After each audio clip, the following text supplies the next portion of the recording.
가 있으니 그의 이름은 보아스더라.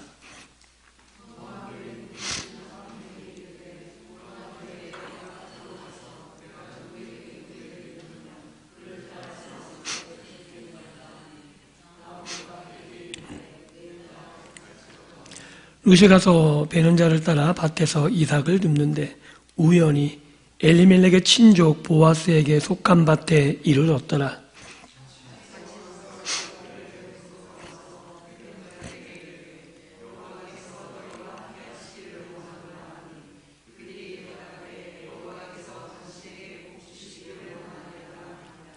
보아스가 베는 자들을 거느린 사환에게 이르되 이는 누구의 소녀냐 하니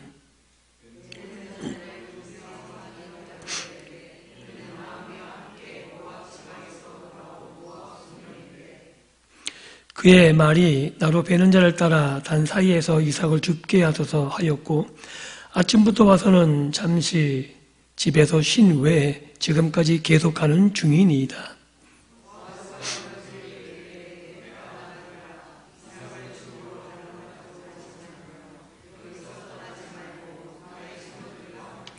같이 읽습니다.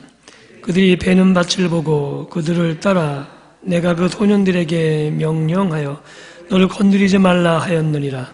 목이 마르거든 그릿에 가서 소년들이 기로 온 것을 마실지니라 하는지라. 아멘. 계속해서 룻기를 함께 살펴보고 있습니다. 한 가지 먼저 여러분들에게 질문을 한 가지 드리겠습니다.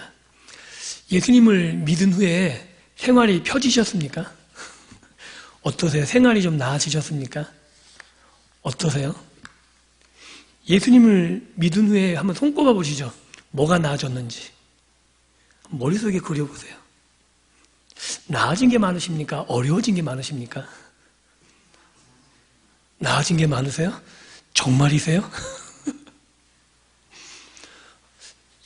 안 그런 사람도 있을 것 같은데 안 그런 사람이 많지 않을까요? 저는 아닐 거라고 대답을 기대했는데 다들 나아지셨다네요. 정말 감사한 일이죠.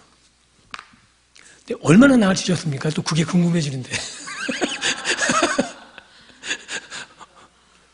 혹시 남들이 부러워할 만한 정도로 나아지셨나요? 복권에 당첨되신 분 계신가요? 제가 왜 이런 걸 물어보면 신앙생활을 하면 예수님 만나면 대박을 맞은 것처럼 생각을 하거든요. 그래서 그 대박 맞는 일들이 잘 안 생기면 시험에 들어요. 내가 예수 만나는데 내 생활이 왜 나아지지 않지? 예수 만나면 다 잘 돼야 되는데 왜 어렵고 힘들지? 라고 생각을 하는데 오늘 룻이 그래요.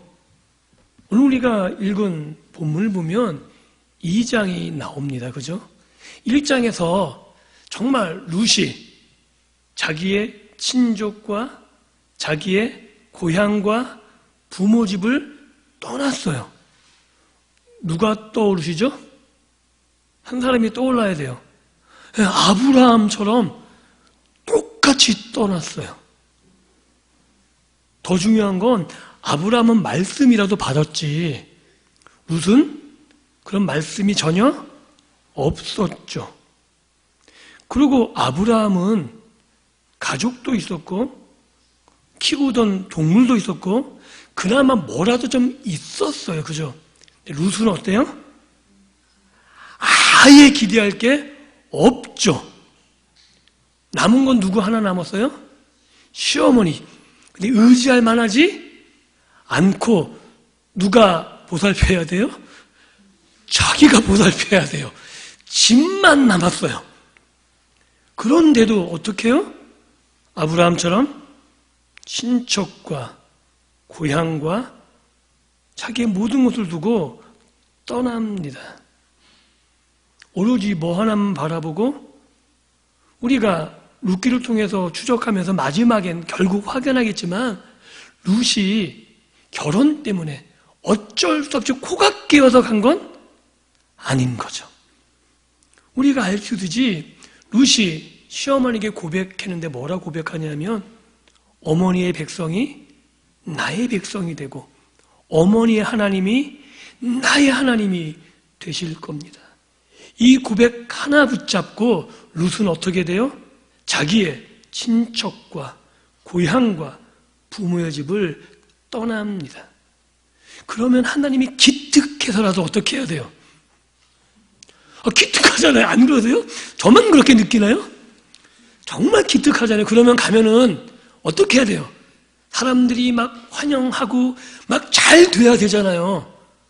그런데 오늘 본문 보면 룻은 뭐 했어요? 이삭 죽기. 말이 좋아서 이삭 죽기지 뭐 하는 거예요? 구걸하는 거예요. 그죠?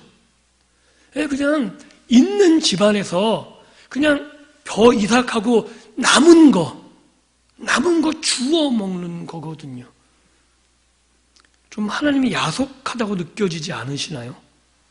그렇게 믿음의 고백을 하고 시어머니 섬기기 위해서 좀 왔다면 좀 그럴싸한 집도, 왜냐하면 이스라엘엔 풍년이 있다면 여기 보면 우리 1장 살펴봤듯이 사람들이 막 나오미 맞이해 주잖아요. 야, 너 나옴 그러면 좀 집도 예비해 주고, 야, 너 이런 거 막 베풀어 주면 좋을 것 같은데 전혀 없습니다. 그리고 전혀 없어요. 그리고 떠나올 때 얼마나 다 팔았는지 남은 게 전혀 없는 것 같아요. 조금이라도 남은 게 있으면 그것 가지고 시작하면 되는데 아주 떠날 때 다 팔아치웠던 것 같아요. 그래서 그나마 거처할 집 하나, 요새 시골 가면 사람들이 다 떠나고 남은 집처럼 그런 데 가서 거하면서 어떻게 돼요? 먹고 살기 위해서 나가서 일해야 되는 거죠. 그리고 그 일이라는 것도 제대로 된 일이 아닌 거죠. 레위기와 모세오경에 나온 것처럼 부자들이 가난한 자들을 위해서 밭을 추수할 때 다 베면 안 되고 과수 이런 것들도 다 따면 안 돼요. 왜요? 고아와 객과 나그네를 위해서 남겨두라고 명시되어 있어요. 요새 말로 하면 사회복지 정책 그런 거죠. 구약은 하나님은 은혜롭고 자비로워서 사회복지가 잘 돼 있어요. 그 가운데 이를 가지고 룻이 그렇게 일하는 거죠. 이미 준비되어 있는 게 아니라 자신이 시어머니를 섬기기 위해서 어떻게 보면 부끄러운 일을 하는 거예요. 젊잖아요. 나오미의 말처럼 고향에 남았으면 좋은 물주 하나 만나가지고, 그죠? 평생을 그냥 잘 먹고 잘 살 수 있는데 여기 와서 부끄러운 일을 해야 되는 거거든요. 이삭 줍기. 그것도 내 것이 아닌 부자 집에 가서. 어떻게 보면 비참하다고 느끼지 않으세요? 하나님 따라 왔는데 이러거든요. 여러분, 예수 믿고 이런다면 여러분 어떡하시겠어요? 심각해지지 않을까요? 예수 믿었는데 나아질 게 전혀 없다. 그리고 내가 뭘 했는데 좀 기대하고 왔는데 오히려 모압에서보다 더 비참한 거잖아요. 그러면 이런 생각하게 되는 거죠. 내가 괜히 따라왔나? 요새 말로 하면 내가 교회 괜히 나왔나? 내가 예수 믿어서 내가 나아지는 게 없다면 내가 여기 계속 나와야 되나? 하나님이 정말 능력이 있으신가? 하나님이 나를 책임지실 만한 분인가? 라고 고민하지 않겠습니까? 그런데 오늘 4절 말씀, 3절 말씀 보면 이렇게 나와요. 룻이 가서 베는 자를 따라 밭에서 이삭을 줍는데 뭐라고요? 한번 띄워줘 보시겠어요? 3절. 재미있는 표현이에요. 룻기 2장 3절 좀 띄워주십시오. 안 띄워지나요? 찾으세요. 그럼 죄송합니다. 룻기 2장 3절. 자, 같이 읽을게요. 시작. 룻이 가서 베는 자를 따라 밭에서 이삭을 줍는데 뭐라고요? 우연히. 이상하지 않으세요? 하나님은 어떻게 일하시는 분이세요? 하나님은 우연히 일하시나요? 우연을 통해 일하시나요? 아니잖아요. 그런데 오늘 본문에 뭐가 나와요? 우연히 나와요. 그리고 4절 첫 단어가 뭐예요? 마침. 이거 이상하지 않나요? 마침 보아스가 베들레헴에서부터 베는 자들에게 이르되, 굉장히 강조되는 두 단어가 전혀 성경적이지 않아요. 성경은 우연이라는 걸 용납하지 않죠, 그죠? 이런 마침이라는 단어도 잘 사용하지 않아요. 그런데 오늘 하나님이 어떻게 일하시는가를 이 우연이라는 단어와 마침이라는 단어를 통해 확인할 수 있는 거죠. 2장 1절에 보아스가 소개되어져 있는데 이렇게 소개합니다. 엘리멜렉 친족으로 유력한 자가 있으니, 이 유력한이라는 단어는 좀 유능하다 이런 게 아니고요, 군사 용어에 가까운 단어예요. 아주 강력한 파워가 있어가지고 그 모든 걸 제압할 수 있는, 보아스가 그렇다는 거죠.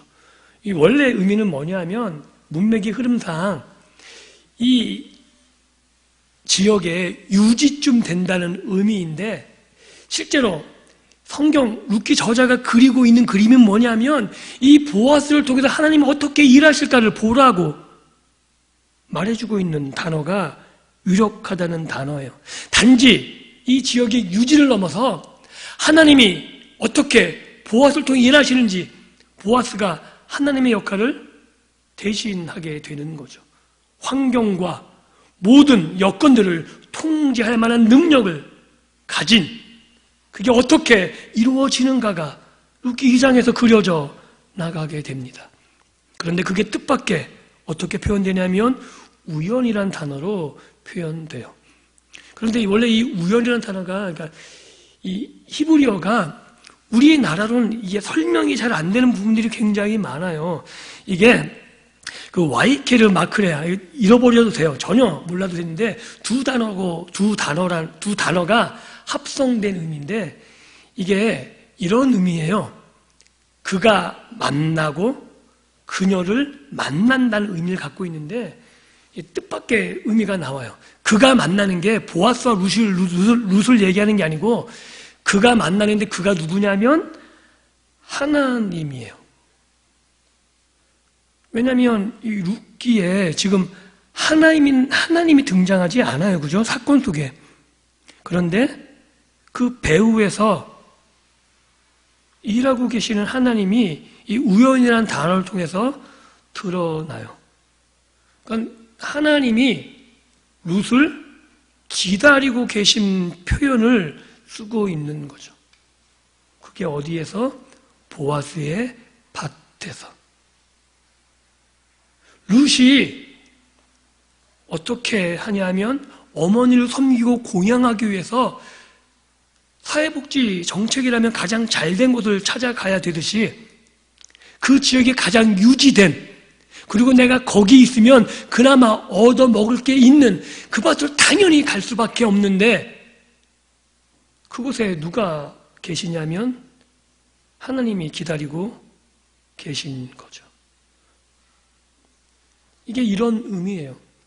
우리가 예수님을 믿어서 전혀 삶이 달라지지 않고 전혀 나아진 것이 없는 것 같은데, 그러나 우리가 살아가기 위해서, 왜냐하면 예수 믿었다고 여러분 일 안 하세요? 하늘에서 돈이 막 떨어지시나요? 그러면 저 좀 나눠주세요. 그런 거 없잖아요. 예수 믿어도 어떻게 해야 돼요?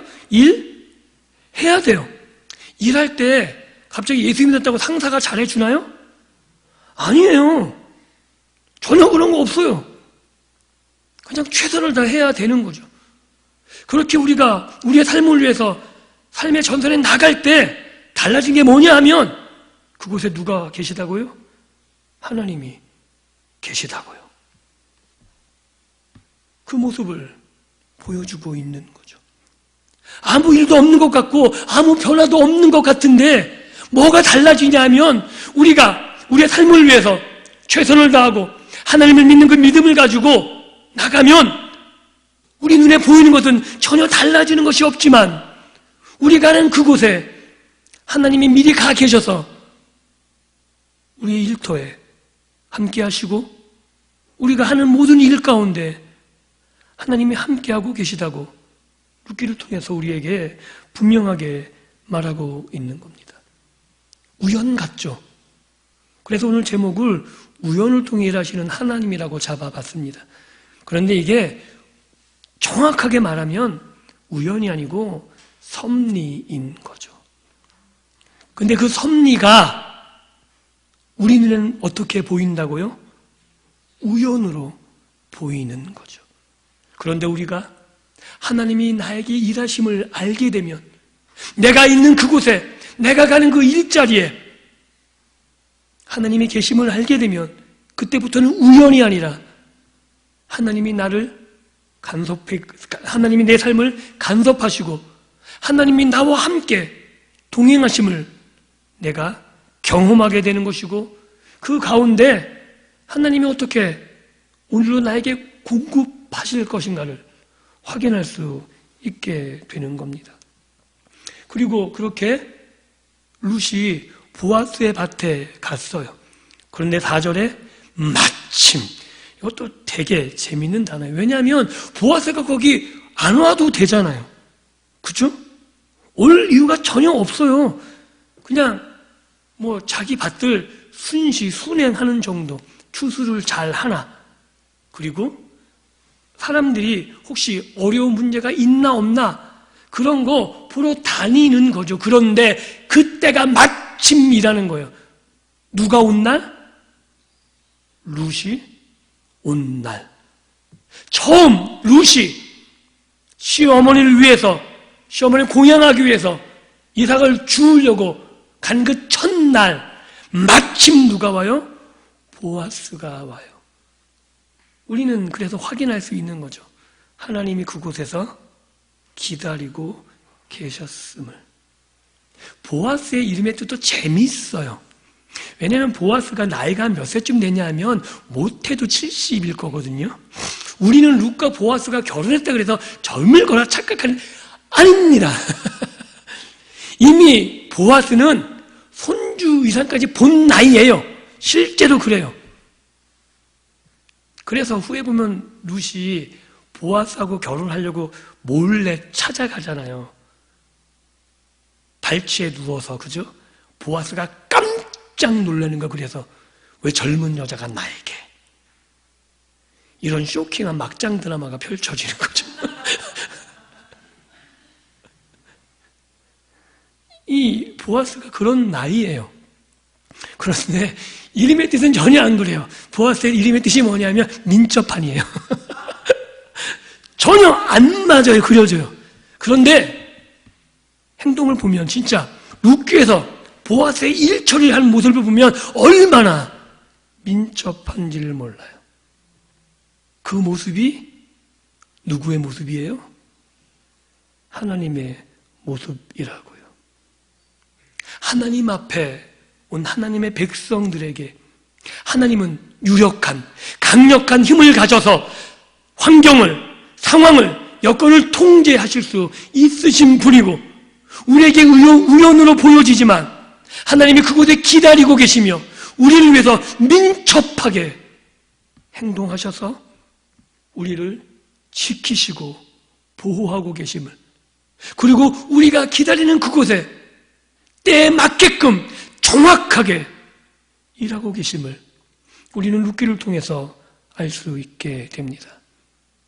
그래서 룻이 찾아간 곳도 보아스가 그곳에 들리게 된 그 모든 일이 우연이 아니라 하나님의 계획하신 바고, 하나님이 룻에게 하나님의 은혜가 어떻게 이루어지는지를 보여주고 계시는 거죠. 그리고 보아스가 룻에게 말합니다. 어려움이 없는지, 그리고 룻에 대한 소문을 사환들을 통해 듣게 되죠. 젊은 여자로서 모압 고향을 다 버리고 와서 시어머니를 공경하기 위해서 이곳에 온, 그래서 보아스의 마음이 감동이 돼요. 우리가 룻기 1장에서 제가 말씀을 드릴 때 언약, 하나님의 언약적 단어가 나온다고 혹시 말씀을 드렸었는데 기억하시나요? 못하시죠? 그래서 행복합니다. 이거는 좀 알고 계셔야 돼. 진짜 한번 따라해볼 거예요. 헤세드. 헤세드. 이게 구약에서 여러 가지 단어로 다 번역돼요. 은혜로도 번역되고요, 사랑으로도 번역되고요, 자비로도 번역돼요. 이게 어떤 의미냐면 하나님이 이스라엘과 언약을 맺으시잖아요. 쉽게 해서 계약, 언약을 맺으시면 그 언약에 하나님이 성실하시다는 표현이에요. 하나님의 사랑은 그냥 우리 같은 감정적인 사랑이 아니라 하나님의 언약 안에서 이스라엘을 끝까지 포기하지 않는, 여러분 자녀 사랑하시죠? 자녀가 좀 잘못되게 군다고 버리세요? 권사님, 대훈이가 좀 실수하고 잘못했다고 째려보지 마시고요. 안 버리시죠? 왜요? 왜 안 버리시죠? 새끼니까, 그죠? 자식이니까 안 버리는 거예요. 다른 이유 없어요, 그죠? 여러분들 자녀들 안 버리는 이유가 잘나서 안 버리세요? 아니에요. 자식이니까 안 버리는 거예요. 부모, 자녀 관계를 언약으로 이해할 수 있어요. 하나님이 그러시거든요.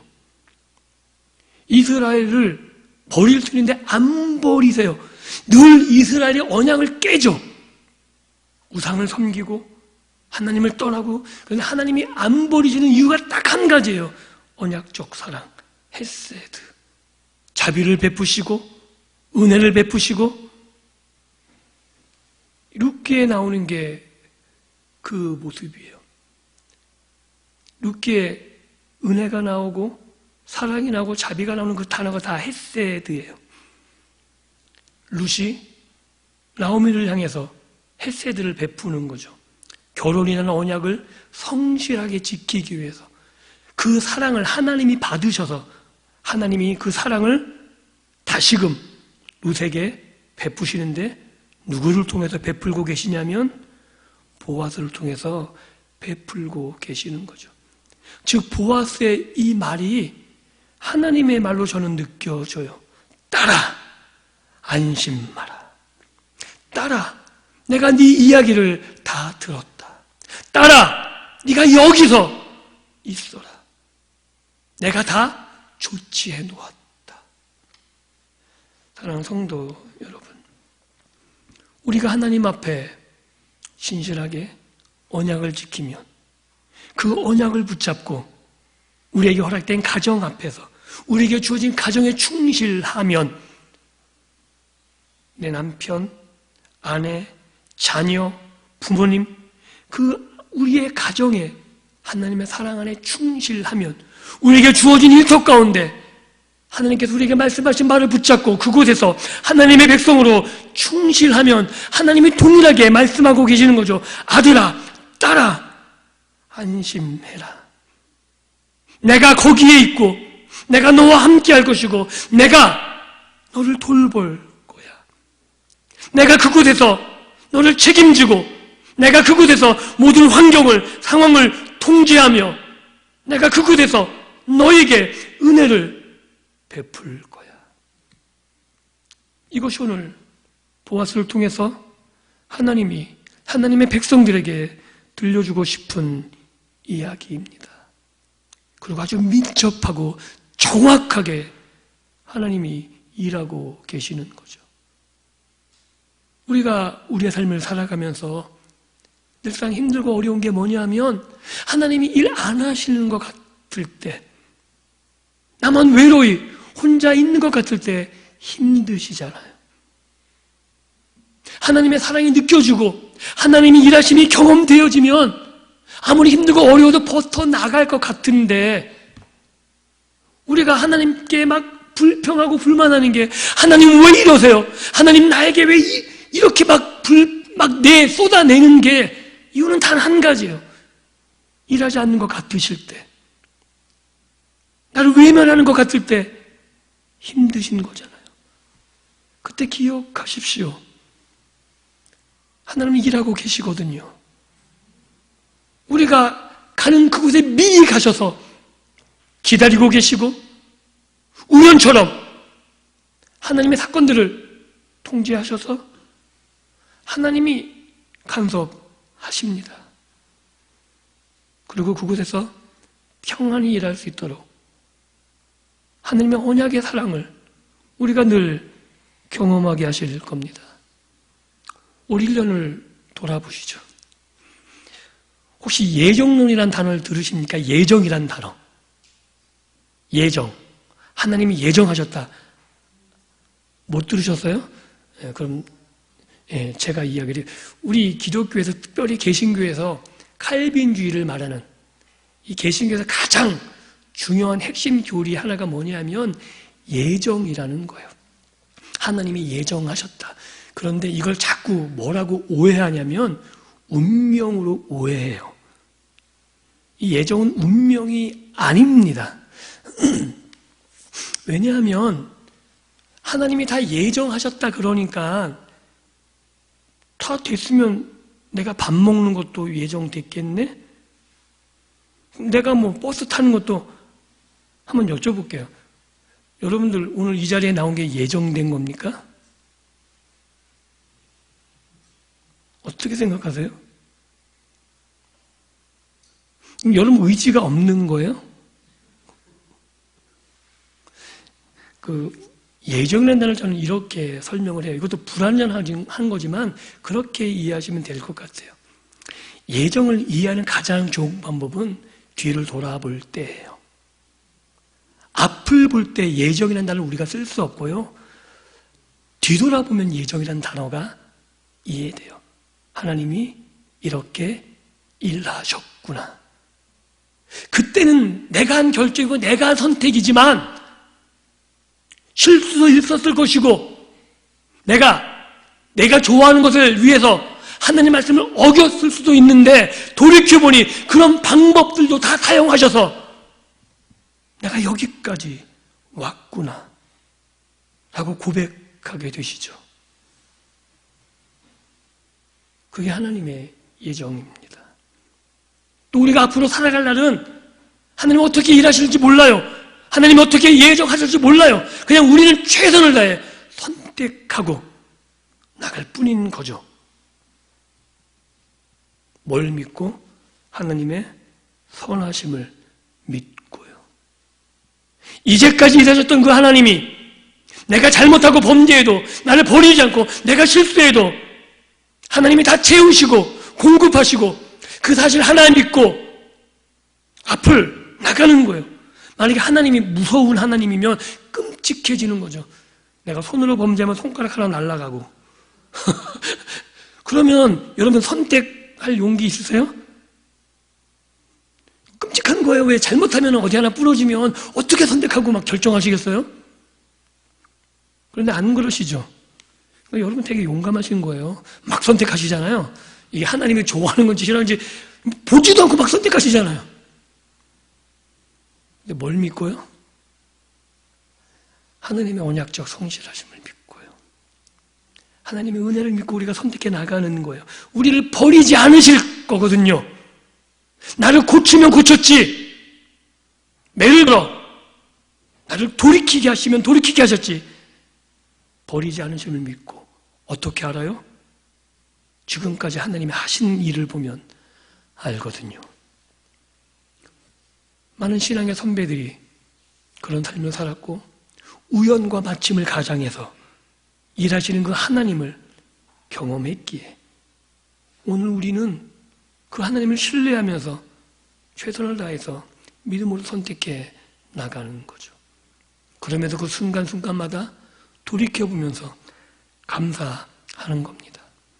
하나님, 여기까지 온 것이 하나님의 은혜입니다.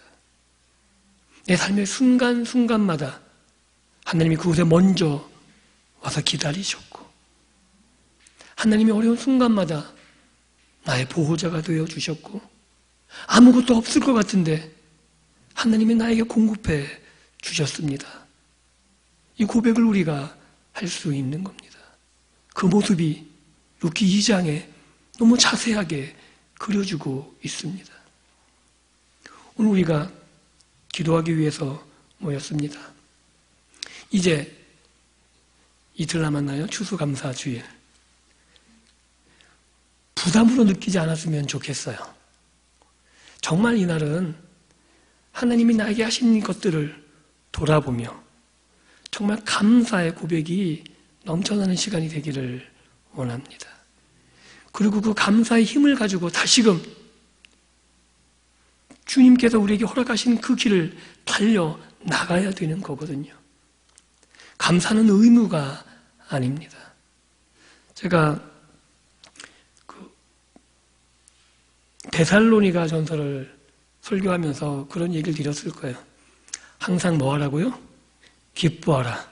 쉬지 말고 기도하라. 범사에 이거를 의무로 받아들이지 말라고 말씀드렸습니다. 기억나십니까? 감사하게 안 나시네요. 이거를 명령으로 받아들이면 힘들어요. 한번 여쭤볼게요. 항상 기뻐하십니까, 권사님? 항상 기뻐하세요, 집사님? 한번 여쭤볼게요. 쉬지 말고 기도하시나요, 권사님? 쉬지 않고 기도하세요? 저도 쉬지 않고 기도 안 하거든요. 범사에 감사가 되시나요, 권사님? 이게 은음은 죄책감에 그런 의미가 아니고요. 이런 거예요. 항상 기뻐할 수 있도록 내가 일하겠다요, 하나님이. 아십니까? 쉬지 말고 기도하라는 얘기는 내가 기도 듣겠다예요. 네가 기도하면 언제든 내가 들을 준비가 되어 있다는 거예요. 범사에 감사하는 말은 이런 거예요. 내가 다 하는 일이야. 그 모든 일이 다 내 거야. 내 간섭하에 있는 거야. 이 고백을 사도 바울이 하고 있는 거예요. 우리가 어렵다게 느껴지는 것들도 하나님이 허락하지 않으면 벌어지는 일이 아닙니다. 욥에 당한 그 모진 고난, 사단이 그렇게 욥을 굴렸는데 하나님의 힘이 없어서 그런 거 아니잖아요. 그죠? 누가 허락하신 거예요? 하나님이 다 허락하신 겁니다. 이유가 있는 거죠. 우리가 그걸 알면 고난 가운데서도 평안을 잃지 않게 되고요. 감사로 나아갈 수 있습니다. 그래서 오늘 룻기를 통해서 우연과 마침을 가장해서 하나님이 어떻게 일하셨는가를 살펴보시면서 그 이야기가 성경 속에만 나오는 룻의 이야기가 아니라 오늘 나에게 하나님이 일하시고 계시고 오늘 나를 나보다 앞서가서 기다리고 계시고 하나님이 내 삶의 책임자가 되셔서 가장 좋은 곳으로 채워주시는 우리가 생각하지 못한 그 놀라운 일들을 룻이 그래서 어떻게 됐어요? 4장 가서 보면 다윗의 선조가 되잖아요.